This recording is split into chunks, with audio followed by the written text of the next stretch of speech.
இதுதான் எங்கள் கிச்சனு. நான் உனக்கு சுற்றி காட்டுறேன் இந்த கிச்சன்.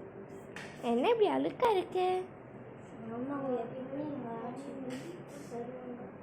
இதெல்லாம் லைக் பால் லைக் நிறைய கிச்சன் ஐட்டம்ஸ் எல்லாம் இருக்கும். ஃப்ரிட்ஜுக்குள்ளே என்ன இருக்குது? இதுதான் வாட்டர் ஃபில்ட்ரு. ஃப்ரிட்ஜுக்குள்ளே என்ன இருக்குது? இதுக்குள்ள என்னடா இது திறந்தோடனே விழுது? தெரியலப்பா, பத்தாது. இவ்வளோ திங்ஸ் வச்சுருக்கீங்க. ஏன் வாட்டர் பாட்டில்ஸ் எல்லாம் வச்சுருக்கேன். ஆமாம், எங்கள் ஆச்சி வேறு எல்லா திங்ஸும் வச்சுருப்பாங்க. இது எக்ஸு கொஞ்சம் மெஸ்ஸியாக தானே இருக்குது. இங்கெல்லாம் இருக்குதுன்னு பார்க்கலாம். ஒன்றுமே ரொம்ப கோல்டாக இருக்கும்.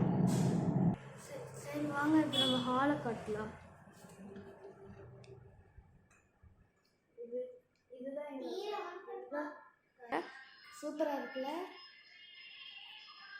சீக்கிரமாக லைக் பண்ணுங்க, ஷேர் பண்ணுங்க, சப்ஸ்கிரைப் பண்ணுங்க, கமெண்ட் பண்ணுங்க.